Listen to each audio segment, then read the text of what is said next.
প্রিয় দর্শক, আসসালামু আলাইকুম। আমরা আজকে কথা বলবো একজন বিশেষ মানুষের সাথে। আপনারা নিশ্চয়ই জানেন যে গেল সপ্তাহে আমাদের একটা প্রোগ্রাম গিয়েছিল, যেখানে আমার ইউটিউবে আপলোড করা সেই ভিডিওতে বাবুল আক্তার এবং মনোজ কুমার মজুমদার এই দুজনের মধ্যে যে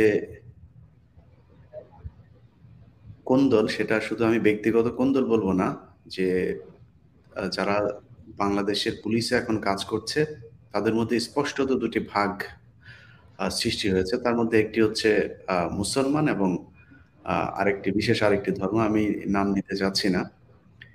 তো তাদের কারণেই আজকে বিশেষ করে এই পুলিশের ভেতরে বিভিন্ন সময় আপনারা দেখবেন যে বাবুল আক্তারের স্ত্রীরা খুন হচ্ছে, অনেক সময় আহ, পুলিশ কনস্টেবল এএসপি কে নিয়ে গুলি করে আত্মহত্যা করছে। বিভিন্ন জায়গায় আত্মহত্যার ঘটনাগুলো এখন বেশি ঘটছে। আজকে আমরা যে বিষয়টা নিয়ে কথা বলবো সেটা হচ্ছে, আপনাদের নিশ্চয়ই মনে আছে যে টিপকান্ডে একজন আহ, পুলিশের কনস্টেবল, তিনি আপনার চাকরি হারিয়েছেন এরই মধ্যে। যদিও টিপকাণ্ডটা যেভাবে আলোচিত হচ্ছিল, তার চাকরি হারানোর বিষয়টা খুবই, আমার কাছে যেটা মনে হয়েছে যে খুব গোপনে তার চাকরিটা চলে গিয়েছে, আমরা জানিও না। আমি হঠাৎ করে দেখলাম যে প্রেস ক্লাবের সামনে তিনি তার স্ত্রীকে নিয়ে ছোট বাচ্চা মানববন্ধন করছেন, মানে অনশন করছেন। তো আমার কাছে এই ঘটনাটি নিয়ে বেশ কিছু গুরুত্বপূর্ণ উম, তথ্য প্রমাণাদি এসেছে, যে তথ্যগুলো আমি আজকে আপনাদের সাথে শেয়ার করব। সেই সাথে আমাদের সাথে এখন উপস্থিত আছেন সেই দিনের সেই ঘটনায় অভিযুক্ত এবং আমি বলবো ভুক্তভোগী, সে পুলিশ কনস্টেবল জনাব তারেক হাসান এবং তিনার স্ত্রী। তারেক ভাই, আপনি কেমন আছেন? আসসালামু আলাইকুম রহমতুল্লাহ আছি, আলহামদুলিল্লাহ ভালো আছি, আল্লাহ পাক ভালো রাখছে। তো চাকরি হারায় আসলে মানবতার জীবন যাপন করতেছি, সেই দিক থেকে খুব ভালো নাই। আচ্ছা, আমি একজন দর্শক হিসেবে আমার আমার নিজেরও অনেক কিছু জানার আছে আপনার কাছে। তো একই সাথে আমার দর্শক যারা এখন এই লাইভটি দেখছেন, তাদের উদ্দেশ্যে আপনি সবশেষ, খুব ছোট করে সবশেষ আসলে আপনার অবস্থাটা কি একটু জানান। আসলে চাকরি হারিয়ে খুব কষ্ট এবং মানবতার জীবন যাপন করতেছি, অর্থনৈতিক কষ্টে আছি। কারণ দীর্ঘদিন চাকরি করছি, আমি আমার এমন অ্যাবিলিটি নাই যে আমি এখন বাড়িতে কিছু করতে পারবো। আমার চাকরিটাই শেষ সম্বল ছিল এবং চাকরি করেই কিছু করতে চাইছিলাম, আসলে কিছুই করতে পারি নাই। আর এই যে ধরো 13 বছর চাকরি করে যে বাড়ি যেয়ে কিছু করতে পারবো তার কোনো অ্যাবিলিটিও আমার নাই। আমি আসলে খুব কষ্টে আছি, আমার বাচ্চা কাচ্চা নিয়ে, ফ্যামিলি নিয়ে, বড়টা মেয়ে মাদ্রাসায় পড়ে, আমার ছোট মেয়ে সহ আমরা আসলে মানবতার জীবন যাপন করতেছি। আর পুলিশের চাকরিটা আসলে আমার বাবা পুলিশ ছিল, সেই সুবাদে আর কি পুলিশের চাকরিটা পাওয়ার। কিন্তু খুব কষ্টে আছি, মানে এই কথা বলতে পারবো না ভাই, যে আবার কত কষ্ট। আর কি পেলাম সারা জীবন, সৎভাবে জীবন যাপন করে আজকে পেয়েছি, দাড়ি টুপির জন্য চাকরিচ্যুত হয়েছে, এটাই আমার পাওয়া। না, আপনার কেন মনে হচ্ছে যে আপনার দাড়ি টুপির জন্য চাকরিচ্যুত হয়েছে? দেখেন, ঘটনার দিন আপনারা সবাই অবগত আছেন, বিভিন্ন মিডিয়াতেও আসছিল। আমাকে ফেলে দিয়েছে, আমার প্রত্যক্ষ সাক্ষী আছে যে দেখছে আমাকে ফেলে দিয়েছে, কিন্তু এর কোনো ব্যবস্থা নেয়নি। একটা পুলিশ সদস্য ফেলে দিয়ে অপরাধ করছে, সেটাকে আড়াল করার জন্য উনি টিপকাণ্ডটি ছড়িয়েছে সুপরিকল্পিত ভাবে। কারণ ওনার কোনো অডিও ক্লিপ নাই, কোনো ভিডিও ক্লিপ নাই, শুধু একপাক্ষিক একজন অভিযোগ করছে। অভিযোগ বলতে তাও জিডি থানাতে অভিযোগ করি না, আমার বিরুদ্ধে একটা জিডি করছে। জিডি জিডি তদন্ত প্রেক্ষিতেও কোনো তথ্য প্রমাণ নাই, সাক্ষী নাই, এবং থানাতে বারবার লতা আমি একটু সমদ্দারকে বলা আমি একটু হয়েছিল। আমি একটু পরিষ্কার হতে চাই, সেটা হচ্ছে যে আপনার যে ঘটনাটা ঘটেছিল ওই মহিলার নাম কি? লতা সমদ্দার। আচ্ছা, এরপরে আপনার এরপরে আপনার কাছে, মানে উনি যে পুলিশকে ডাকলেন বা কার কাছে গেলেন, এরপরে প্রথম আইন শৃঙ্খলা বাহিনীর কে আসলেন? জি, আমি ঘটনার দিন আমি আপনাকে একটু সংক্ষেপে বলি। আমি যখন উল্টা যাওয়ার চেষ্টা করি, ওই দিন শনিবার নিয়োগ পরীক্ষা ছিল, যার জন্য আমি ওই যে ফার্ম গেট থেকে সিজন পয়েন্টে ঢোকার চেষ্টা করি, তখন এক মহিলা মোবাইলে কথা বলতে বলতে এসে আমার বাইকে ধাক্কা লাগে। লাগলার পরেই তিনি প্রথম রিয়েক্ট করে যে, বাস্টার তুই উল্টা যেতে পারিস, খুব বিশ্রী নোংরা কথা, তোরা জামাতের মতন লাগে, জঙ্গি লাগে। তা আমি আর ওইটা অ্যাবাউট করে চলে যাওয়ার চেষ্টা করি। যখন চলে যাই, তখন উনি আমার পিছন থেকে টেনে ধরছে আর চিল্লাপাল্লা করতেছে, পুলিশের ক্ষমতা দেখায়, দাড়ি টুপি রেখেছে, জেএমবি জঙ্গি। এবং কেন উনি বারবার থানাতে উল্লেখ করছে যে লম্বা দাড়ি, উনি, ওনার প্রথম আমার চিনার পরিচয় দিয়েছে লম্বা দাড়ি, মাথায় টুপি এবং লম্বা দাড়ি, এবং এর সাথে যুক্ত করে উনি টিপ্পণটা ছড়িয়েছে সুপরিকল্পিত ভাবে। আপনারা জানেন উনি থিয়েটার অ্যান্ড মিডিয়ার শিক্ষক, উনি জানে যে কোথায় কোন নাটক করতে হয়। কারণ আমি যে টিপ বিষয় বলছি তার কোনো অডিও ক্লিপ নাই, প্রত্যক্ষ কোনো সাক্ষী নাই, কোনো ভিডিও ফুটেজ নাই, তাহলে সেই ক্ষেত্রে কিভাবে? শুধু উনি বলছে, দাবি করছে। ঘটনার পরপরই গেছে বিশ্বজিৎ, সার্জেন্ট বিশ্বজিতের কাছে। বিশ্বজিৎ আবার বলছে শেরে না, বাংলা নগর থানায় যেতে। আপনি বলছেন যে ভিডিও ফুটেজ নাই সেই ঘটনার। আমরাও ভিডিও ফুটেজ এখন পর্যন্ত দেখিনি। আমরা শুধু একটা ছবি দেখেছি যে আপনার মোটরসাইকেলে আপনি চড়ে যাচ্ছেন এরকম একটা ছবি। কিন্তু আপনাদের আমি যে তদন্ত প্রতিবেদনটা যেটা দেখেছি, যেটার প্রেক্ষিতে আপনার চাকরি গেল, সেখানে তো স্পষ্ট লেখা আছে যে আপনার ভিডিও ফুটেজে আপনার মানে প্রমাণিত হয়েছে। সেই ফুটেজটা কোথায়? জি, আমার আমার আমি অবস্থান কর্মসূচির উদ্দেশ্য একটাই। চন্দ্রকানী কর্মকর্তা রহিম আক্তার লাকি স্যার উনি বলছে যে বাক বিদণ্ড হওয়ার, ক্ষিপ্ত হওয়ার ভিডিও ফুটেজটি বিভিন্ন ইলেকট্রনিক প্রিন্ট মিডিয়ায় বিভিন্ন গণমাধ্যমে প্রচার হয়েছে। আমি তো সেই ভিডিও ফুটেজ দেখি নাই। আমি আমার বাইক নিয়ে যাচ্ছি, সেই ফুটেজ দেখছি। কিন্তু সেটাই তো প্রমাণ হবে না। সেটাই তো প্রমাণ হবে না যে আমি অপরাধী। অপরাধী প্রমাণ করতে গেলে সুনির্দিষ্ট লতা সমর্থন এবং আমার উপস্থিতি থাকা লাগবে। সেই ফুটেজ, সেই ফুটেজ দ্বারাই তো আমাকে প্রমাণ করছে, তাহলে সেই ফুটেজটা কোথায়? জাতির কাছে আমার প্রশ্ন, তাহলে সেই ফুটেজটা আমি কেন দেখলাম না? এবং আপনারা জানেন তদন্ত কর্মকর্তা আর একটা কথা লিখছে যে তাকে হত্যার উদ্দেশ্যে গাড়ি চাপা দিচ্ছে, কিন্তু এমন কোন মেডিকেল কাগজপাতি উনি দাখিল করতে পারি নাই, এবং তদন্তকারী কর্মকর্তা রহিম আক্তার লাখি স্যার আমাকে দেখাতে পারি নাই। তাহলে আমার বিরুদ্ধে সম্পূর্ণ পরিকল্পিতভাবে আমার দাড়ি টুপির কারণেই এই টিপকান্ডটা ছড়ানো এবং আমাকে এই হেউ করা, প্রতিবন্ধ করা এবং চাকরিচ্যুত করা। আচ্ছা, ওই ঘটনার পরে আমি যেটা প্রশ্ন করছিলাম যে ওই ঘটনার পরে আপনি প্রথম আপনাদের কাছে কে আসলো আইন শৃঙ্খলা বাহিনীর? আমি ওই ঘটনার পর থেকে ওই জায়গার থেকে চলে যাই ডিউটিতে যাই, কিন্তু এই লতা সমর্দার এই জায়গার থেকে যাই পাশের ট্রাফিক বক্সে সার্জন অভিজিতের কাছে। হ্যাঁ, কি নাম কি? সার্জন অভিজিৎ। অভিজিৎ। আচ্ছা, সেখান থেকে কোথায় গেল? সার্জন অভিজিতের পরামর্শে গেছে, থানাতে গেছে, শেরে বাংলা নগর থানাতে গেছে। কার কাছে গেল? ওসি বিপ্লব বড়ুয়া, সরি বড়ুয়া স্যার উনি, OC Utpal Barua, sorry Utpal Barua sir. আচ্ছা, এটা কি তেজগাঁ? জি, না এটা তেজগাঁ না, এটা হলো শেরে বাংলা নগর থানা। শেরেবাংলা থানা। আর ওই ওই জোনের ডিসি কে? ডিসি বিপ্লব স্যার ছিল তখন তৎকালীন। আচ্ছা, তার মানে আপনাকে প্রথম আপনার ঘটনা ঘটলো হচ্ছে লতা সমাদ্দার। উনি উনি সমাদদার, হচ্ছে জি। উনি হচ্ছে হিন্দু, তাই তো? জি। এরপরে উনি গেলেন ট্রাফিক বক্সে, সেখানেও একজন মানে হিন্দু জি, মানুষ। তাদের ধর্মের লোক, জি তাদের ধর্মের লোকের কাছে গেল। তারপরে থানায় যখন গেলেন, সেখানেও তিনি তদন্ত কর্মকর্তা হিসাবে তিনি পেলেন বড়ুয়া সাহেবকে, তাই তো? উৎপল বড়ুয়া। জি জি জি, আর ইন্সপেক্টর ওইখানে ওই ডিসি হচ্ছে গিয়ে আচ্ছা আচ্ছা। বিপ্লব স্যার। হুম। তো এরপরে আপনি প্রথম কখন জানলেন যে এই যে এই ঘটনাটা নিয়ে যে মানে মিডিয়াতে চলে এসে, এটা কখন কোন টিভিতে জানলেন প্রথম?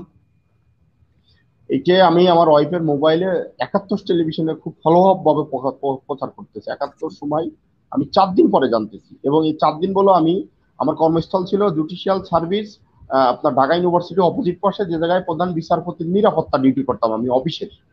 হুম। প্রধান জাস্টিসের নিরাপত্তা ডিউটি করতাম সেই জায়গায়। 4 দিন পরে আমি জানতেছি, এবং জেনে যখন আমি আমার একটু বললাম যে ঘটনাটা তো একটা মানে হিন্দু মুসলিমের একটা ইস্যু তৈরি হচ্ছে, তখন বললাম যে আমি কালকে সকালেই থানায় যাব, কিন্তু ওই রোজার সময় সেরি খেয়েই ভোরবেলার দিকে আমার বাসায় এডিসি সহ 7-8 জন, এবং এডিসির মধ্যে সজল স্যার ছিল, উনিও সনাতন ধর্মের, উনি এসে আমার বাসা থেকে নিয়ে গেছিল। আচ্ছা, আহ, প্রিয় দর্শক, আপনাদেরকে শুধু একটু মনে মনে করিয়ে দেওয়ার জন্য, এই ধরনের প্রোগ্রাম যদি আমি অনুসন্ধান করে তারপরে আমি যেভাবে অনুষ্ঠান করি সেভাবে করলে হয়তো আপনাদের বোঝার জন্য অনেক উপকার হতো। আমি তারপরেও একটু যেটা আমি বুঝেছি আর কি, আমি ওনার সাথে কথা বলে এই নিউজ, তারপরে পত্রিকা, ওনার তদন্ত প্রতিবেদন সব মিলিয়ে যেটা মনে হয়েছে, ওনার সাথে ঘটনা ঘটেছে লতা সমাদ্দারের। ঘটার পরে ওনারা চলে গেলেন ট্রাফিক বক্সের, সেখানে রেডি প্রস্তুত ছিলেন অভিজিৎ সাহেব। অভিজিৎ সাহেব ওনাদেরকে সোজা নিয়ে গেলেন শেরেবাংলা থানায়, সেখানে মানে প্রস্তুত ছিলেন বিপ্লব বড়ুয়া সাহেব, উৎপল বড়ুয়া। আবার ওনাদেরকে শেল্টার দেওয়ার জন্য আমাদের বিপ্লব সরকার থেকে শুরু করে তারপরে কৃষ্ণপদ রায়টায় অনেকেই ছিলেন, এবং সবশেষ ওনাকে ধরে নিয়ে যাওয়ার সেই ইয়ে তো মিশনও সজল সাহেব ছিলেন, তিনিও একজন দাদাদেরই লোক। তো দাদাদের লোক কেন বলছি, কারণ যেটা সত্যি কথা, বাংলাদেশের সবচেয়ে ভালো একজন হিন্দু মানুষও যদি সে বিশ্বাস করে যে বাংলাদেশের মুসলমানরা তাদেরকে টর্চার করে না, তারাও না মনে মনে চায় যে এই দেশটা ইন্ডিয়ার সাথে কম্প্যাক্ট হোক এবং এটা আমরা একসাথে মিলেমিশে থাকি, অখণ্ড ভারতের যে স্বপ্ন সেটা তারা দেখছেন। এই জন্য জিনিসটা আমি করলাম। সবশেষ আপনারা গণমাধ্যমে দেখেন বাংলাদেশে শত শত মানুষ খুন হয়ে যাচ্ছে, সেটা নিয়ে সাথে সাথে এক্সক্লুসিভ কোনো ইন্টারভিউ নাই, সাথে সাথে এক্সক্লুসিভ কোনো টক শো নাই। অথচ একটা নারীকে যদি বাংলাদেশে আপনি যদি বিশ্বাস করেও থাকেন, হাইপোথেটিক্যালি যদি কেউ মনে করে যে বাংলাদেশে এরকম পরিস্থিতি আছে যে একজন মানুষ টিপ পড়লে তাকে আরেকজন মানুষ মানে ইপটিজ করবে, মানে টিজিং করবে বা কিছু করবে, এই ধরনের যদি আপনার মনে হয় তাহলে কিছু বলার নাই। কিন্তু যদি ধরেও নিলাম যে এরকম ঘটনা ঘটেও, সেটা এত বড় কি ঘটনা? ইপটিজিং বাংলাদেশে প্রতিদিনই হচ্ছে। সেটা এত বড় কি ঘটনা যে ৭১ টিভি, আমি বিশেষ করে দেখলাম ৭১ টিভির নিউজটা আমার মনে আছে, তিনারা এক্সক্লুসিভ একটা ইন্টারভিউ চালাচ্ছেন লতা সমাদ্দারের। তো আপনারা, আমি সরাসরি কোনো কিছু বলছি না, আপনারা আপনাদের মতো করে মন্তব্য করবেন, আপনারা মানে চিন্তা করবেন, আপনারা আপনাদের বিশ্লেষণ জানাবেন। বাবুল আক্তারের যে প্রোগ্রাম, সেই প্রোগ্রামেও আমি আপনাদেরকে বোঝানোর চেষ্টা করেছি যে দেশে পুলিশের ভেতরে কি হচ্ছে। আমি নাজমুল ভাইকে একটা প্রশ্ন করতে চাই। নাজমুল ভাই, জি বলেন। আপনি এই যে দাড়ি রেখেছেন, এর জন্য কি আপনাকে পুলিশ ডিপার্টমেন্টে কখনো কোনো অফিসারের সাথে কি কোনো বাকবিতণ্ডা বা কেউ কোনো ধরনের কটূক্তি বা এরকম কোনো ঘটনা ঘটেছে কিনা? প্রথমে তো দাড়ি রাখার জন্য অনুমোদন নিতে গেলে খুব হয়রানির শিকার হয়েছি। অনুমোদন পাইতে আমার খুব সমস্যা হয়েছে। মানে প্রথমে দাড়ি রাখার আবেদন করছি, তারপরে অনুমোদন গ্রান্টেড হয়েছে অনেক, দুইটা দরখাস্ত দেওয়ার পরে আমার পরবর্তীতে সিদ্ধান্ত দিয়েছিল দাড়ি রাখার। পরে আমি দাড়ি রাখছি। দাড়ি রাখার প্রেক্ষিতে আহ, বিভিন্ন সময় অনেক ডিউটি যেগুলো আমি মানে এরকম হয়েছে যে ডিউটি, এই নাজমুল তোমার যাওয়া যাবে না, কারণ তোমার দাড়ি আছে তো, ওই জায়গায় ক্লিন করাইতে হবে, স্যারেদের নির্দেশ, ক্লিন শেপ দিতে হবে, দাড়িওয়ালা কোনো পুলিশ যাবে না। এবং ইভেন আমার এই ঘটনার দিন আমি একটা রোল কলে ছিলাম রাজারবাগ পুলিশ লাইনে। সেদিনকে কেন্দ্রীয় রোল কলে একটা রোল কলে আদেশ হলো এরকম, দাড়ির যারা রাখছে বা যারা দাড়ির আবেদন দিছে, যদি কেউ দাড়ির মুখে রেখেও যদি আবেদন দেয়, দাড়ি কাটতে হবে, কাটার পরবর্তীতে আবেদন দেওয়ার পরে আর কি দাড়ি রাখতে পারবে। আর যাত্রার দাড়ি অনুমোদন হবে না। এবং আমাকে জিজ্ঞেস করলো যে তোমার কি আবেদন আছে, মানে অনুমোদন আছে? তা আমি বলছি যে আমি আজ 5 বছর দাঁড়িয়ে রাখছি, আমার অনুমোদন আছে কিনা আমার সার্ভিস বুকে দিয়ে দেখেন। যদি সার্ভিস বুকে থাকে তাহলে তো আর কোনো কথা নেই। আসলে একটা বৈষম্য কেন যেন, একটা দাড়ি রাখলে একটা বৈষম্য বা দাড়ির প্রতি মানুষের কেন একটা অনীহা, এটা প্রকাশ পাওয়া যায় বিভিন্ন ভাবে। আচ্ছা, আপনার চাকরি যাওয়ার পরে কি আপনার সাথে দাড়ি টাড়ি নিয়ে কোনো অফিসার কোনো বাজে কোনো ব্যবহার করেছে আপনার সাথে? না, চাকরি যাওয়ার পরে করি নাই, তবে আমার একটা সাক্ষীর দিন আমাকে পাঞ্জাবি নিয়ে খুব বাজে বাজে কথা বলছিল আর কি, যে তুমি কেন পাঞ্জাবি পড়ছো, পাঞ্জাবি রুলে নাই, পাঞ্জাবি পড়তে ওই শুধু শুক্রবারে পড়া যায়, কারণ আচ্ছা, আমাদের পরে খুলে ফেলতে হবে। আমি আমি আমি আমি আমি মনে করছিলাম যে আপনি হয়তো এটা স্বীকার করবেন না। আহ, আমি এখন দর্শকদের উদ্দেশ্যে একটি গুরুত্বপূর্ণ একটি অডিও প্লে করব। সেই অডিওটা একটু আমরা শুনে আসি। স্যার, আমাদের পোশাক পরে পিছন থেকে টেনে ফেলে দিয়েছে স্যার, এটা কি এটা পাইছে স্যার? পোশাক পরা এবং পুলিশ সদস্যকে টেনে বাইক সহ ফেলে দিয়েছিল, এরকম তদন্ত কি স্যার এরা পাইছে? আমি পাইছি স্যার, কিন্তু এটা তুমি তো বলতে পারো না, তদন্ত কি হয়েছে, তুমি প্রশ্ন কি সেটা বলো। তাহলে স্যার আর কোনো প্রশ্ন নেই। প্রশ্ন নেই, তুমি এখানে আমার এখানে আসো কেন, পাঞ্জাবি করে আসো না? এই তো করি স্যার। কেন করো এটা? কি তোমার পারমিটেড? পাঞ্জাবি করার অফিশিয়াল ড্রেস তো এটা না, ফর্মাল ড্রেস তো এটা না। কি শার্ট প্যান্ট করবা, ফুল স্লিভ শার্ট করবা, প্যান্ট করবা? নাই স্যার আমার। না থাকলে বানায় না, আমার সামনে এটা আমি কিন্তু ডিসিপ্লিনারি অ্যাকশনের জন্য লিখে দেবো, এটাও ক্লাস করে দেবো। এটা কিন্তু তোমার অফিসিয়াল ড্রেস না, এটা কিন্তু তুমি এখানে অফিসিয়ালি তোমার ইউনিফর্ম পরে আসার কথা। তোমার ইউনিফর্ম সাময়িক কর্মসূচিতে কোনো ইউনিফর্ম পরে না, না করলেও তুমি অফিসিয়ালি প্যান্ট শার্ট পরে আসবে। তুমি এই ড্রেস আমার সামনে আর আসবে না, আমি কিন্তু লিখে দেবো। যদি কালকে দিয়ে দেন, 22 তারিখ দিয়েছেন, ঠিক আছে ওরা দিয়ে দেন। আমি কিন্তু এই ড্রেস আমি দেখতে চাই না। তাহলে আমার বানাইতে হবে। বাংলাতে হবে না, কিংবা চুরি করবা না, ভিক্ষা করবা, এটা আমার দেখার কথা না। আমাদের ডিসিপ্লিন থেকে ওই দিন স্যাররা বলছে যে ও এই ড্রেসটা হাজির হয়ে যাবে, পরে দেশের নিচে আমাকে বলছে, তো বললো না এই ড্রেস ঢুকতে দিবা না, ভাই তুমি এটা ঢুকতে পারবা না, এটা কোনো অফিসিয়াল ফর্মাল ড্রেস না। তোমার যদি এগুলো করতে হয় তুমি চাকরি অফিসিয়াল দিয়ে তুই আল্লাহ রাস্তায় নেমে যাও, সমস্যা নেই, কিন্তু এই অফিসিয়াল ড্রেস না আমার কাছে, এই ড্রেসে আসবে না। এটা মাথায় রেখে দেবো। কেমন আসবা? শার্ট পরে প্যান্ট পরে যেটা অফিসিয়াল দিয়ে পড়াবো সেভাবে আসবা।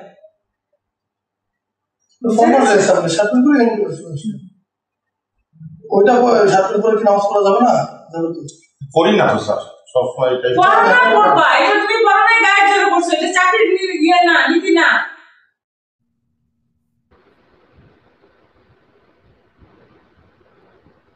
আচ্ছা, এই রেকর্ডটা কি আপনার ওই দিনের রেকর্ড? মানে জি এটা কি লাকি? জি, এডিশনাল এসপি রহিম আক্তার লাকি স্যার। উনি আমাকে বলছিল যে পাঞ্জাবি। আমি বলছি স্যার আমার তো নাই, আমি যে এই পড়ি আজ 11 বছর। ওই তো বেটা তুই পারলে চুরি করে নিয়ে আসবি, তুই আমার সামনে এই ড্রেস পরে আসবি না, ঠিক আছে? এইভাবে বিভিন্ন কথাবার্তা বললো আমাকে।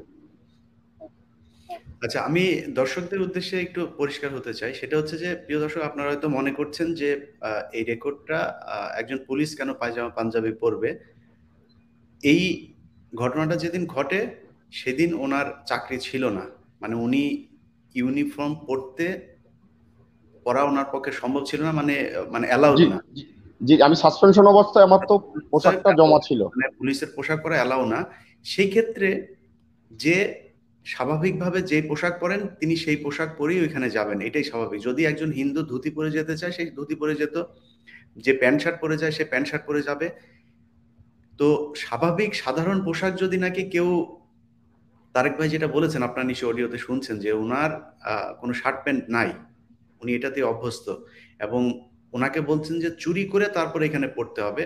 আমি জানি আমাদের এই অনুষ্ঠানগুলো করে লাকিদের কোনো সমস্যা হবে না, বনজদেরও কোনো সমস্যা হবে না। গতকালকে আপনারা স্বরাষ্ট্রমন্ত্রীর বক্তব্য শুনেছেন যে যেখানে সাংবাদিকরা তাকে প্রশ্ন করলো যে বনজদের ব্যাপারে অভিযোগ এসছে যে তিনি নিজে এটার সাথে সম্পৃক্ত। তো স্বরাষ্ট্রমন্ত্রী সেই ব্যাপারে কোনো কথা না বলে তিনি মোটামুটি পিবিআই কে খুব পাম্প টাম দিলেন, দিয়ে তারপরে বললেন যে বাবুল আক্তার খুব চালাক মানুষ। তো বাবুল আক্তার তো চালাক মানুষই। বাবুল আক্তার চালাক না হলে তো আর পুলিশের অফিসার হয় না, এত ভালো ভালো মামলা সে তদন্ত করতে পারেনি। অবশ্যই সে ভালো চালাক মানুষ। কিন্তু যদি ব্যাড অর্থে যদি নাকি আপনি এটাকে মিন করে থাকেন স্বরাষ্ট্রমন্ত্রী সাহেব, তাহলে আপনি যথেষ্ট চালাক। এত গুম খুন এত কিছু করেও এত মন্ত্রী পরিবর্তন হয়, কিন্তু আপনি পরিবর্তন হচ্ছেন না। কারণ হলো গিয়ে আপনি খুব সুন্দরভাবে শেখ হাসিনা যেভাবে আশপাশে ছাগল ভেড়া গরু মহিষ নিয়ে তারপরে তার মন্ত্রণালয় চালাতে চায়, আপনি ঠিক সেরকম সারাদিন মাল খেয়ে চুপচাপ থাকেন, ঝিমান, আর ওই মাঝে মধ্যে দু একটা কথা বলেন, কোনো বাড়তি কোনো তর্কের মধ্যে আপনি যান না। সো চালাক হচ্ছে আপনি। যাই হোক, আমরা ওই দিনের কথাগুলো বাদ দিলাম। আমি সাধারণ দর্শকদের উদ্দেশ্যে শুধু একটা কথা বলতে চাই। আমরা 16 কোটি মুসলমানের বাংলাদেশে বসবাস করি। আপনাদের যদি মনে হয় যে একজন অফিসার পায়জামা পাঞ্জাবি পরে বাংলাদেশের পুলিশ লাইনের ভেতরে বা পুলিশ হেডকোয়ার্টারের ভেতরে ঢোকা যাবে না, এটা তিনি ভালো বলেছেন, তাহলে ভালো, আমার কিছু বলার নাই। শুধু আপনাদের কাছে বিচার দিলাম। আমি জানি কোনো বিচার হবে না এটার। এই যারা এখন উপরে আছেন তারা যেভাবে চাচ্ছেন সেভাবেই হবে। তো আমি শুধু যে জিনিসটা চেয়েছি যে মানুষকে জানাতে, এই আমাদের যাদের দাড়ি টুপি আছে, যারা কিছুটা ইসলাম কে প্র্যাকটিস করেন, সেই ধরনের মানুষের পুলিশের ভেতরে কি সমস্যা হচ্ছে, একই সমস্যা সেনাবাহিনীতে, একই সমস্যা বিজিবিতে, সব জায়গায় একই সমস্যা হচ্ছে। আমি এখন ভাবিকে আমি কিছুক্ষণের জন্য একটু আপনার স্ত্রীকে একটু আমি কিছু প্রশ্ন করব। সেই প্রশ্নে যাবার আগে আমি একটা অডিও শোনাতে চাচ্ছি। স্যার আমাদের পোশাক পরে পিছন থেকে হ্যালো, জি হ্যালো। জবাবি, এই অডিওটা কি আপনি শুনছেন এখন? জি, শুনতে পেয়েছেন? এই অডিওটা শুনতে পেয়েছেন? হ্যাঁ শুনতে পাইছি। কার ভয়েস এটা জানেন আপনি? এটা তো আমি কথা বলতেছিলাম। সাথে কে? এটা তো সাথে এই ভিডিও আপনি কই পেলেন? এই নম্বরে তো মানে অনেক আগে যখন সাসপেনশন হয় তখন লগে আমাকে ফোন দিছিল। না, কিন্তু আমি পুরাটা আমি আমি কোথায় পেয়েছি ওইটা আপনার জানার দরকার নেই। মানে আমি বলছি যে আপনি সাথে যিনি আছেন তার ভয়েসটা চিনতে পেরেছেন নাকি আমি আরেকবার চালাবো? আরেকবার চালান তো। হ্যালো, জি হ্যালো। শুনেছেন? হ্যাঁ চিনতে পারছি, হ্যাঁ। আপনি এক এই নম্বরতে ফোন দিয়ে আমার কাছে মানে টাকা চাইছিল, বুঝছেন? এর আগে ওই সময়টাই টাকা চাচ্ছিল, কিন্তু উনি এলো ওই কোথায় যেন তুমি বসেছিল তখন, রাজারবাগে বসা ছিল। ওইখানে অনেকগুলো পুলিশ ছিল, পুলিশ থাকলে পরে আমি ওই ফোনটা ওই পুলিশগুলোর ভিতর দিয়ে দিই যে ভাই আমাকে টাকা চাচ্ছে, বলছে টাকা দিলে তোমার স্বামী সেভ হবে, আর যদি টাকা না দাও তাহলে লগে রিপোর্ট উল্টে যাবে। তা আমি বলছি দেখেন টাকা চাকরি নাই, টাকা কই পাবো ভাই। কোনো পরিচয় দিয়েছিল আপনাকে? হ্যাঁ, কি যেন একটা বলছিল যে আমি কি যেন এডিসি বলছিল না, এডিসি মনে হয়, হ্যাঁ বলছিল যে আমি এডিসি বলছি, ডিবি থেকে ডিবি এডিসি বলছি। তারপরে আমি দর্শকদের জন্য আমরা পুরো রেকর্ডটা একটু শুনে আসি। আমাদের সম্মানিত পুলিশের ভাইরা যদি চেষ্টা থাকেন, যদি ইচ্ছা করেন যে এই রেকর্ডটা শুনে তারপরে তার বিরুদ্ধে ব্যবস্থা নেবেন, তাহলে তারাও নিতে পারে, তাদের জন্য শোনা দরকার। আমরা পুরো রেকর্ডটা শুনি একটু। হ্যালো, জি হ্যালো, হ্যাঁ কি করছেন? হ্যাঁ হ্যালো, কি করছেন কি করব বুঝলাম না। জি কি করব বলেন? টাকার কথা বলা হয়েছিল না? টাকার কথা বলছেন, আমি তো বলছি, আপনি তো সময় দেবেন, বুঝলাম না তো ভাই। আপনি কি বাসায় যাচ্ছেন? বাসায় যাই আপনাকে আমি ফোন দেবো। কতক্ষণ লাগবে? আরে আমি তো এই মাত্র আসলাম। কই আপনার হাজবেন্ড কই, দেন একটু দেন। হাজবেন্ড ওই পাশে গেছে, আমি যে ফোন দিচ্ছি। হ্যাঁ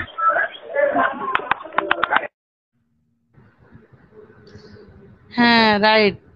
ভাই আমি একটা কথা বলতে চাই, যেহেতু কথাটা তো উঠলো, এর ওই যে বললো না যে আপনার হাজবেন্ডকে ফোন দেন, ওইখানে এই বিষয়টা অনেকগুলো পুলিশও জানে বিষয়টা, আমিও পুলিশগুলোর কাছেও দিছিলাম, ওইখানে কিছু অফিসারও ছিল। তা বলছে আপনি আন্দাজে কারে টাকা দেবেন, পরে এই নম্বর নিয়ে আবার ওরা কথা বলছিল টেলিফোন দিয়ে, যে আসলে শিওর হওয়ার জন্য যে আপনি কোথায় ডিসি বলছেন। তা ওই গ্যাট করে কথা দুই একটা বলে ওরা ওই বিটা ফোন কেটে দেয়। কেটে দিলে আবার আমারটাই ফোন দেয়, ফোন দিয়ে বলছে আপনি ফোন ধরাই দিচ্ছেন কেন, আপনি টাকা দেবেন না, যদি না দেন তাহলে রিপোর্ট আপনার স্বামীর ইসে চলে যাবে, মানে স্বামীর পক্ষে যাবে না। তা আমি বলছি দেখেন ভাই আপনি এরকম করতেছেন, টাকা নাই, টাকা আমি বাসায় যাইনি দিবানে। উনি মানে 1 মিনিটের ভিতর ফোন দিয়েছে, উনি ফোন দিয়েছে, আমি একটুখানি কথা বলে কেটে কেটে দিছি যে ভাই আমি যাইনি, দিচ্ছি। কত টাকা চাইছিল বললেন? উনি অনেক টাকা চাইছিল প্রথম, পরে আমি বলতেছিলাম যে টাকা নাই, দেখেন আমি দেখি ম্যানেজ করে দিই। পরে আমি বলছি দেন 10,000 টাকা দিলে কি হবে? তা বলছে না না রাখেন রাখেন, লোকে আমি দেখতেছি রিপোর্ট উল্টাই দিচ্ছি, আপনি রাখেন, আপনার স্বামীর পক্ষে কখনো রিপোর্ট যাবে না। এটা বলে 4 লাখ টাকা মতো এরকমের চাই আমার কাছে। পরে আমি বলছি, তারপরে টাকা কমাতে কমাতে বলছে আপনি কত পারবেন। পরে আমি বলছি যে না আমার কাছে 10,000 টাকা যদি আমি ম্যানেজ করে যদি দিতে পারি তাহলে কি হবে ভাই, দেন, আমাদের কাছে নাই তো। বলছে না তাহলে রেখে দেন। তারপরে ওই যে আবার এইটা লাস্ট এই যে দিল শেষে শেষে এই রেকর্ডিংটা। ওরে আমি বলছি আপনি আমার যাইতে তো দেবেন, আমি তো মানে ওরে আমি দেখতে গেছিলাম ওইখানে, বুঝছেন, ওইখানে আটকাই রেখে দেয়। যে ঘটনার দিন যেদিনকে আমাকে নিয়ে যায় মানে আমাকে নজরবন্দি করে রাখছিল, মনে হচ্ছিল যে আমি ডাকাত বা আমি কোনো মার্ডার কেসের মামলার আসামি। আমার 4-5 জন পুলিশ পাহারায় ছিল। আমি ওই দিন মানে ফ্লোরে ঘুমাইছিলাম, এটা হলো রাজারবাগ পুলিশ লাইনের কন্ট্রোল রুমে। আর সকালে আমার ওয়াইফরা গেছিল ঘটনা যেদিনকে ঘটনা আমাকে সাসপেনশন করে। বুঝতে পারলাম। প্রিয় দর্শক, আমার মনে হয় আর কোনো কিছু বিশ্লেষণের দরকার নাই। যেটা ঘটছে এখন বাংলাদেশে পুলিশের ভেতরে, এবং আমি আরেকটা জিনিস ছোট করে বলে রাখি, আমি ওনার কাছে কোনো প্রশ্ন করতে চাই না। আমি যতটুকু জানতে পেরেছি আমার নিজের তথ্য সংগ্রহের ক্ষেত্রে, যে আপনি সম্ভবত বাবুল আক্তারের সাথে কাজ করেছেন কখনো? আমি ওনার সাথে কক্সবাজারে চাকরি করছি।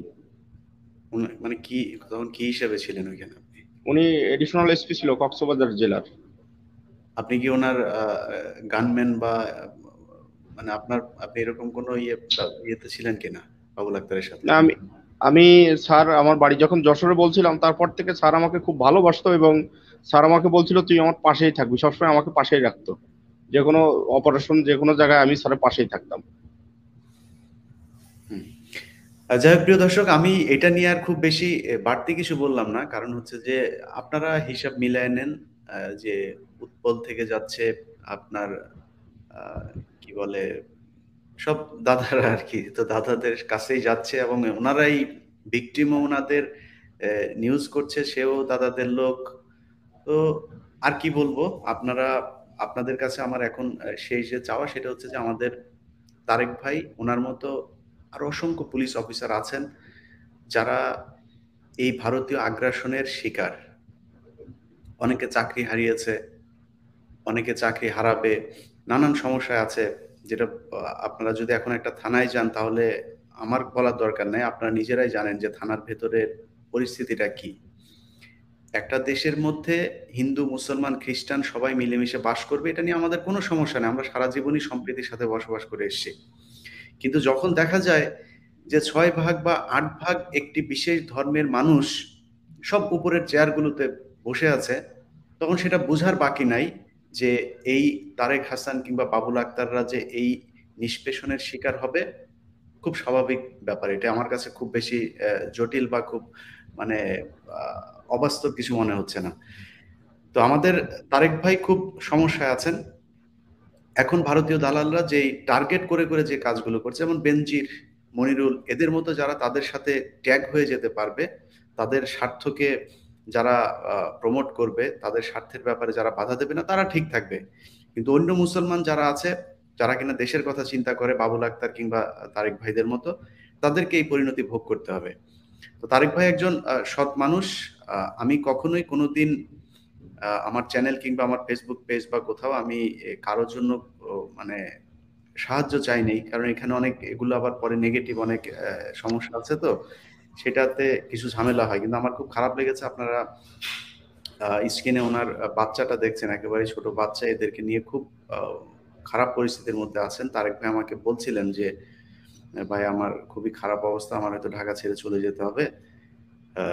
এই কারণে আপনাদের কাছে অনুরোধ, আমি বলবো যে তারেক ভাইকে আপনারা যে যেভাবে পারেন, যারা বাংলাদেশের জন্য কাজ করছে, যারা এই ভারতীয় আধিপত্যকে যারা মেনে নিচ্ছে না, এত কিছুর পরেও নানান প্রতিকূলতার মাঝখানেও দাড়ি টুপি ধরে রেখেছেন, সেই মানুষগুলোর পাশে আপনারা দাঁড়াবেন বলে আমি বিশ্বাস করি। ওনার কোনো কিছু না হলেও আমি চাই আর্থিক কোনো সংকট যাতে তারেক ভাই না থাকে। তারেক ভাই, আমি নিজেও আপনাকে বলে রাখলাম, আপনার যে কোনো সমস্যায় আপনি আমাকে বলবেন, আমার যতটুকু সামর্থ্য আছে আমি আপনাকে চেষ্টা করব। আপনাকে অনুরোধ করব যে আপনার ব্যাংক অ্যাকাউন্ট নাম্বারটা একটু আপনি স্ক্রিনে বলে দেন, এতে হয়তো আপনার দর্শক সুবিধা হবে যদি আপনাকে সহায়তা করতে চায়।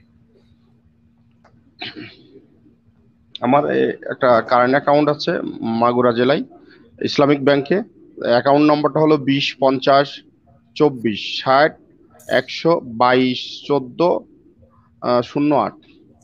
আমি আবার বলি 20 50 24 60 122 14 08। আচ্ছা, এটা কোন ব্যাংক? এটা Islamic bank, Islamic bank Magura শাখা। আর একটা বিকাশ নাম্বার আছে 01724116398। আবার বলি 01724116398। এটা আমার বিকাশ, পার্সোনাল বিকাশ। আর আরেকটা কথা আপনাকে বলতে চাই যে আপনি জানেন যে আমি যে বাইকটা চালাই সম্পূর্ণ বৈধ, কিন্তু বিভিন্ন বিশেষ করে 71 টিভি আর সময় টিভিতে ফলাফল প্রকাশ হয়েছিল যে আমি বাইকটা 4 বছর আগে চুরাই করছি, 4 বছর আগে আমি ছিনতাই করছি। যখন আমি আমার গাড়ির বৈধ কাগজ দিতে পারছি তখন ওইটা আমি ওই দায় থেকে মুক্ত হয়েছি। তাহলে দেখেন একটা সুপরিকল্পিত ভাবে, মানে এই সম্পূর্ণ একটা পরিকল্পিত আর কি। লতা সমদ্দার উনি বিভিন্ন মিডিয়াতেও বলছে যে মৌলবাদ লালন করে। আসলে মৌলবাদীটা কি আমি তো এটাই বুঝলাম না। একজন মানুষ মুসলমান, সে দাড়ি টুপি রাখবে, নামাজ কালাম পড়বে, তাতে এই দেশে সবাই বসবাস করবে, হিন্দু, মধ্য, খ্রিস্টান সবাই আমাদের দেশে। কিন্তু একজন দাড়ি টুপি রাখলে, পরিপূর্ণভাবে ইমানদার, নামাজ কালাম পড়লে তাকে বাংলাদেশের একটা কালচার হয়ে গেছে, দেখলেই জামাত, দেখলে শিবির। কেন? এটার আমি তীব্র প্রতিবাদ জানাচ্ছি। একজন লোক আল্লাহর ভয়তে, আল্লাহ মানে সৃষ্টি করেছে, মরতে তো হবেই, আল্লাহর ভয়তে কেউ যদি পরিবর্তন হয় তাকে কেন জামাত বলবে, শিবির বলবে? এটা আমার খুব দুঃখ লাগে। আমি আমার চাকরি লাইফেও দেখছি যে একজন দাড়িওয়ালা লোক তাকে বলতেছে জামাত, তাকে বলতেছে শিবির। এটা খুব দুঃখজনক। এই কালচার থেকে বাংলাদেশকে বেরিয়ে আসতে হবে। আচ্ছা, দেশে ভাই, জি, আপনি দেশে কিছু বলতে চাইলে শেষ করুন। জি। দেশে কোনো এরকম হচ্ছে, দেশে কোনো ভালো মানুষ কি নাই যে এইগুলার বিচার কেউ করতেছে না? এগুলা কি আসলে প্রধানমন্ত্রী দেখে না নাকি? আমি বুঝলাম না। বাংলাদেশের মানুষ, জনগণ এরকম প্রতিটা মানুষের নিয়ে দাড়ি টুপি রাখলি, দাড়ি কাটো, নামাজ পড়লি, ফরেজগার ভাবে থাকলি, তারে নিয়ে অনেক উল্টা পাল্টা কথা বলে। আজ দেখেন প্রেস ক্লাবে বসে আছি ছোট বাচ্চা নিয়ে, আজ পর্যন্ত 10 দিনের ভিতর কোনো প্রশাসনের লোক হোক, কেউ এমনি কোনো লোক হোক, পাশে তো কেউ নাই। হ্যাঁ থাকতো, যদি আমার স্বামীর মুখে যদি দাড়ি না থাকতো, মাথায় টুপি না থাকতো, গায়ে পাঞ্জাবি না থাকতো, আমার যদি এই পর্দার হিজাব না থাকতো, আজ যদি গেঞ্জি গায়ে থাকতো, জিন্স পরা থাকতো, তাহলে মনে হয় অনেক লোক হয়তো, টিভি চ্যানেল গুলোও যেত। আমি আমি এর সাথে আরেকটা কথা বলতে চাচ্ছি, সেটা হলো যে দেখবেন ঘটনার দিন বাংলাদেশের এমন কোনো মিডিয়া নাই যে ফলোভাবে প্রকাশ হলো। যখন সত্য প্রকাশ হচ্ছে, ঘটনা কি কিভাবে হয়েছিল, সেদিন দেখেন কোনো মিডিয়া কভার করে, কিন্তু কোনো মিডিয়া প্রকাশ করে না। এর ভিতরে আমি মনে করি চরম একটা রহস্য। কারণ দেখেন, লতা সমদ্দার থিয়েটার মিডিয়ার শিক্ষক, আহ, আপনার সুবর্ণ মোস্তফা মিডিয়া কর্মী এবং সংসদ সদস্য, উনি উনি সংসদে বলল যে একজন পুলিশ বাইকের উপরে দাঁড়াইছিল, ইপটিজিং করছে। সুনির্দিষ্টভাবে উনি বলছে সংসদে যে ইপটিজিং করছি। আসলে উনি এই এই কথা বলাতে আমার আমার তো মান সম্মান নষ্ট হয়েছে, প্লাস আমার টোটাল পুলিশ বাহিনীতে যারা দাড়ি টুপি আছে তাদেরকেও অপমান করছে। জি, ধন্যবাদ তারেক ভাই। প্রিয় দর্শক, আমরা আজকে যে বিষয়টা নিয়ে কথা বললাম, এটা আপনাদের কাছে কতটা গুরুত্বপূর্ণ আমি জানি না, কিন্তু আমি মনে করি বাংলাদেশের এই মুহূর্তে যত সমস্যা, সব সমস্যার মূল কারণ হচ্ছে এটা।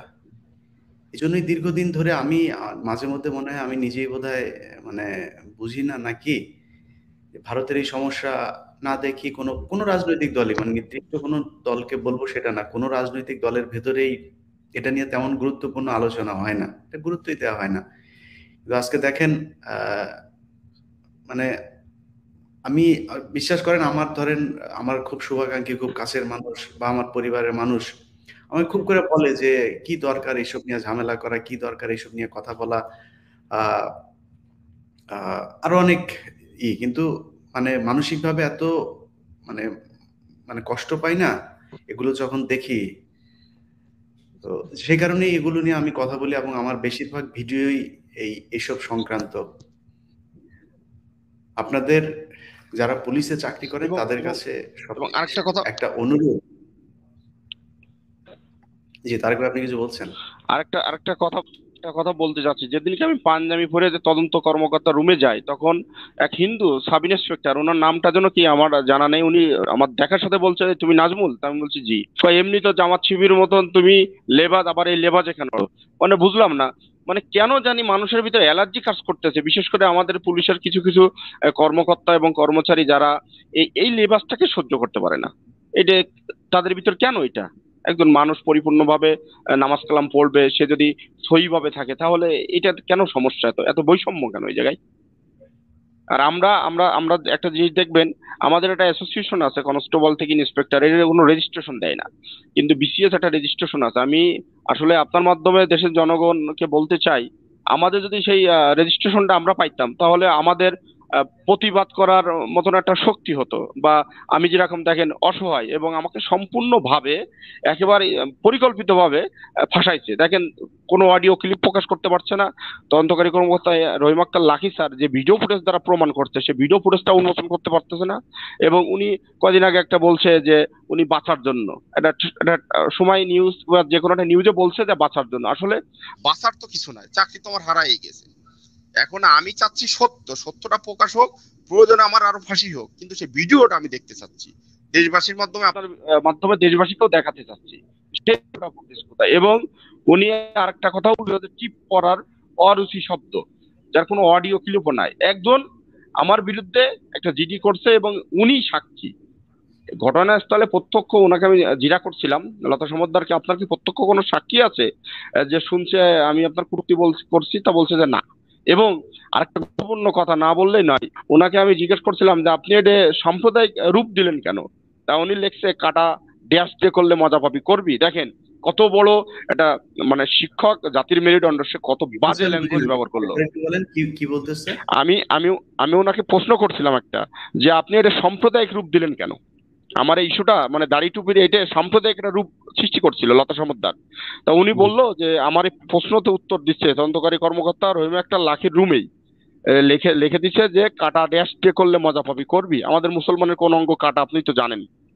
তাহলে দেখেন সে প্রতিনিয়তই চাইছে, আর প্রথমেই তো সে আমাকে বলছে যে কামুক আসলে। এবং একটা কথা আপনাকে না বললেই নয়, উনি আমাকে একটা প্রশ্ন করছিলাম যে আপনি কিভাবে দেখলেন মন্তব্য করছি? তা উনি বলছে আমি পাশ দিয়ে হেঁটে যাওয়ার সাথে সাথে মন্তব্য শোনার সাথেই তাকিয়ে দেখি আপনার মুখ দেখে বুঝতে পারি যে আপনি মন্তব্য করছেন। আমি যখন বাইক চালায় আসতেছি অবভিয়াসলি আমার মুভমেন্ট সামনের দিকে, তাহলে উনি আমার কিভাবে মুখ দেখলো? তাহলে হয়তো বা আল্লাহ পাক আমাকে ওই মুহূর্তে বাইকের পিছনে মুখটা ঘুরাই দিছিল আর আমার বাইকের মুভমেন্ট সামনে ছিল। এটা একটা গুরুত্বপূর্ণ জিনিস। জি, না গুরুত্বপূর্ণ জিনিস। এই ধরনের অপরাধ যদি প্রমাণিত হয়, আমরা পুলিশের ভেতরে দেখেছি অনেক ঘুষের ঘটনা, অনেক কিছু, সেগুলো সাময়িক বরখাস্ত হয় কিংবা তাদেরকে ক্লোজ করা হয়। কিন্তু একটা একজনকে শুধুমাত্র টিচিং করার কারণে একেবারে চাকরি চলে যাওয়া, এটা এটা ভাই আপনার সমস্যা নেই, আপনার দাড়ির সমস্যা, এগুলি কাটিয়ে ফেলেন। বাংলাদেশে এই নামাজ রোজা এগুলি বন্ধ করে দেন। সবাই ভালো থাকবেন। আর ওনার যে নাম্বারটা দেওয়া আছে, যদি আপনাদের ইচ্ছা হয়, আচ্ছা আপনি আমার মনে হয় আমি অনেকের কমেন্ট পড়ছিলাম, অনেকে বোধহয় নাম্বারটা, আপনার বিকাশ নাম্বারটা একটু আরেকবার একটু বলে দেন। 01724116398, 01724116398। আচ্ছা, এই বিকাশের আবার মানে কি আছে না, মানে পার্সোনাল আবার কি হয়েছে, কি যেন আছে, ওইটা একটু বলে দেন। মানে এটার কোনো ব্যাপার আছে নাকি নাম্বার দিলে? আমি ঠিক জানি না এটা। না না, এটা নাম্বার দিলে হবে। কেউ বাইরে থেকে দিতে চাই সেই ক্ষেত্রে এনআইডি কার্ডের ছবির প্রয়োজন হয়। তা আমাকে যদি আর আমি আপনার মাধ্যমে কি আমার ফোন নাম্বারটা দিতে পারবো, আমি যেটা ইউজ করি? জি, নাম্বারটা যদি বলুন। আমার নাম্বারটা হলো 0170778534225। আবার বলছি 01772853425। আমি একটা কথা বলতে চাই। আসলে আপনার কি বলবো, আসলে ভাই কখনো ভাবিনি যে আজ এরকম পথে উঠে যাবো। দেন একটা মেয়ে মাদ্রাসায় পড়ে, হয়তো বা আপনারা একটু পাশে থেকেন আর দোয়া করবেন। শুধু এতটুকুই যে আজ দাড়ি টুপির জন্য চাকরি গেছে, দরকার নাই ভাই, আল্লাহর জন্য কিছু একটা করে যেতে পারি দুনিয়াতে, আর এই মেয়ের দুটো একটু মানুষ করতে পারি ভাই, এটাই দোয়া করবেন। আর কিছু চাই না ভাই। দেশে বিচার নেই, এটা আমি জানি, যে আমি জানি চাকরি সে পাবে না, তার কারণ চাকরি 13 বছর চাকরি করে সরকার কি দিল, শুধু খালি হাতে বিদায় দিল। তার কি বোঝা উচিত ছিল না যে আসলে যে এটা সাক্ষী প্রমাণ কোনো কিছু নাই, সেটার জন্য চাকরি গেলে কই সাকলাই নিত, কোনো কিছু হলো না। সে তো ভিডিও ফুটেজ পরমানির সাথে কত কিছুই করলো, সে তো বড় অফিসার, সে তো ক্লিন শেপ, এই কারণেই তার চাকরিটা ঠিকই আছে। আজ আমার স্বামী দাঁড়িয়ে রাখছে টুপি মাথায়, এই জন্য আমরা পরিষ্কার বলে আমার স্বামীর চাকরি নাই। এই কথার প্রেক্ষিতে আমি একটা কথা বলতে চাই। দেখেন, আমাকে বলছিল যে ইলেকট্রনিক প্রিন্ট মিডিয়ায় আমার যে ভিডিও ব্যাপকভাবে পুলিশের ভাবমূর্তি নষ্ট করছে, কিন্তু আমার ওয়াইফ যে টাকা বললো সেটাই কি কোনো ভাবমূর্তি পুলিশের নষ্ট হয়েছে না? এটা আমার জাতির কাছে প্রশ্ন। এবং আরেকটা কথা না বললেই নয়, সেটা হলো যে আমি যখন যাই তখন তদন্তকারী কর্মকর্তা একটা কথা আমাকে বলছে লাস্ট স্টেজ যখন আমার চাকরি চলে যায়, ওনার আমি নাম বলতে চাচ্ছি না, আল্লাহ ওনাকে হয়াত দারাজ করুক। উনি আমাকে আমি যখন লাস্ট ডাকে 11 তারিখে, আমার যেদিন অর্ডার হয় সেদিন আমার ডাক ছিল। তা আমি যখন যাই তখন ওই জায়গায় একটা হিন্দু অফিসার ছিল, তা স্যার ওনাকে বেরো করে দিল যে তুমি যাও, আমি একটু কথা বলবো। তো আমার সাথে ফ্রিলি ভাবে বলতেছে যে দেখো নাজমুল ছোট ভাই, তুমি আসলে তোমার কিছু করার নেই, আমি যদি তোমাকে সেভ করি তাহলে আমি এই চেয়ারে থাকতে পারবো না। আমি চাই তোমার নসিবে এটা লেখা আছে, তুমি চাকরি ফেরত পাবা, একটু কষ্ট করো, আল্লাহ আল্লাহ করো, ইনশাল্লাহ তুমি চাকরি ফেরত পাবা, কিন্তু আমি তোমাকে সেভ করতে পারতেছি না। কিন্তু একটা জিনিস দেখেন, আমি বিনা অপরাধ, কোনো প্রমাণও করতে পারলো না, তাহলে আমার সাথে কেন এরকম করলো? আমার তো এটা হক। কারণ আপনি সুনির্দিষ্টভাবে সাক্ষ্য আইনে বলছে যে তথ্য প্রমাণ তো লাগবে, তা আমার তো কোনো তথ্য প্রমাণ, ভিডিও তাও তো প্রকাশ করতে পারলো না। আর আমি আপনার মাধ্যমে বলতে চাচ্ছি, তদন্তকারী কর্মকর্তা অবিলম্বে যদি ভিডিও ফুটেজ প্রকাশ না করে, সেই ভিডিও ফুটেজ যাদের আমার অপরাধী প্রমাণ করছে, এবং উনি টিপ বিষয়ে আমার প্রমাণ করছে, তাহলে টিপ বিষয়ের অডিও প্রমাণও লাগবে। এবং সাক্ষী আমার পক্ষে আমাকে ফেলে দিয়েছে, মেন ঘটনা তো আমাকে ফেলে দিয়েছে, এই ফেলে দিয়ে পোশাক পরা পুলিশকে ফেলে দিয়ে যে অপরাধ করছে এটা আড়াল করার জন্য। আপনার বিকাশ নাম্বারটা কি এজেন্ট নাকি পার্সোনাল? আমি এটা এটা হলো পার্সোনাল, এটা হলো পার্সোনাল নাম্বার আমার। আচ্ছা প্রিয় দর্শক, আমি কমেন্ট পড়ছি তো অনেকেই দেখলাম এটা নিয়ে কথা বলছেন। আমি আমার যে ইউটিউবের যে ভিডিওটা যাবে ওইখানে আমি ডেসক্রিপশন বক্সে ওনার ফোন নাম্বার এবং ওনার বিকাশ নাম্বারটা দিয়ে দিব, আপনারা সেখান থেকেও নিয়ে নিতে পারবেন। আর আরেকটা বিষয় বলে রাখি, সেটা হচ্ছে যে আমার যে ইউটিউব চ্যানেলটা আছে সেটা প্রতিটা ভিডিওর মধ্যেই আমার ফেসবুকের একটা পেজের লিঙ্ক দেওয়া থাকে। ওই পেজটার বাইরে আমার নামে যত পেজ আছে সবগুলো পেজ ফেক, ওইটার জন্য আমি দায়বদ্ধ না, এটা সবার কাছে বলে রাখি। এবং আমার প্রায় প্রতিটা ভিডিওর মধ্যেই ওই ফেসবুকের পেজের লিঙ্কটা দেওয়া আছে। আপনাদের কাছে অনুরোধ যে অন্য পেজগুলো থেকে বের হয়ে ওই পেজটাতে শুধুমাত্র ফলো করে লাইক দিয়ে থাকবেন ওইখানেই। মানে আমি কখনো আমার ইউটিউবে বলি না যে আমাকে সাবস্ক্রাইব করুন। আমি শুধু এটা কেন বলছি যে আমার নামে অনেক ধরনের পেজ খুলে সেখানে মানে গুজব ছড়ানো হয়, নানান ধরনের বিভ্রান্তিকর তথ্য দেওয়া হয়। এটা থেকে বাঁচানোর জন্য, আমি নিজেও বাঁচার জন্য আপনাদেরকে বলছি যে ওই পেজটাতে থাকবেন। আর আমার এই ইউটিউবের ভিডিওটা যখন দেখবেন তখন আপনারা একটু চেক করে নেবেন যে 1.8 আমার এটা সাবস্ক্রিপশন। সো এই সাবস্ক্রাইবার দেখে তারপরে আমার চ্যানেলটা বুঝবেন, এবং আমার এই চ্যানেলটাও ভেরিফাইড চ্যানেল। সো এর বাইরে অন্য যে চ্যানেলে এটা নিয়ে তারা হয়তো অনেক সময় এরকম ইয়েও করতে পারে, অনেক পেজেও দেখেছি এই জিনিসগুলো, যে কারণে বলছি আর কি। তারা বিভিন্ন মানুষের নামে সাহায্য সহযোগিতা তোলে, হ্যাঁ, অথচ মানুষ মনে করে এটা বোধহয় আমার পেজ। আমি জীবনে আজকে প্রথম আমি কারোর জন্য আমি বললাম যে সাহায্য করার বিষয়ে। কারণ একটা মানুষ ঢাকা শহরে এখন চলতে গেলে আপনারা জানেন কি অবস্থা, এবং এই মানুষটা কেন বিপদে পড়েছে সেটা আপনারা খুব ভালো করে জানেন। তো সবার কাছে অনুরোধ যে ওনাকে একটু সহযোগিতা করবেন। বিশেষ করে ওনার বাচ্চা, মানে আমার এত খারাপ লাগছে যে আমি যখন ওনাদেরকে বসাচ্ছিলাম তখন এই মানে বাচ্চাটা খুবই করছিল, ওনারা বসতেও পারছিল না এই অবস্থায়। তো ছোট একটা বাচ্চা, এর মধ্যে চাকরি নাই, ঢাকা শহরে থাকা, উনি নিজেও অসুস্থ। এই জন্য আপনাদেরকে বলা, বিকাশ নাম্বারটা ভিডিওর মধ্যে বলা আছে, আপনারা ভিডিওটা নিয়ে ওনার মুখ থেকেও শুনতে পারেন, আমি ডেসক্রিপশন বক্সেও দিয়ে দেবো। তারেক ভাই, আমরা অনেক লম্বা হয়ে গিয়েছে, রাখি আজকে। আচ্ছা ঠিক আছে, আসসালামু আলাইকুম রহমতুল্লাহ ওয়া বারাকাতুহু। দোয়া করেন। আসসালামু আলাইকুম।